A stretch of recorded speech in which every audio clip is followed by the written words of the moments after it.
Ni adalah gyro ball. Gyro ball ni function dia apa? So kalau macam korang nak exercise tangan korang kan, sini dengan sini. So benda ni aku recommend kat korang untuk korang dapatkan lah. Nak guna dia senang je. Korang nampak tu kat sini ada anak panah kan.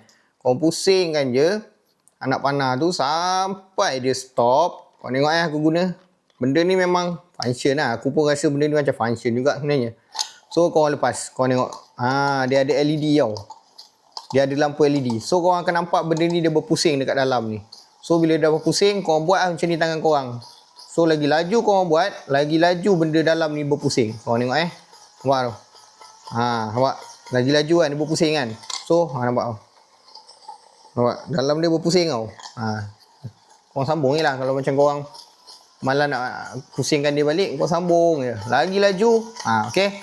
Tu nampak tau. Jadi biar dia berhenti dulu kan.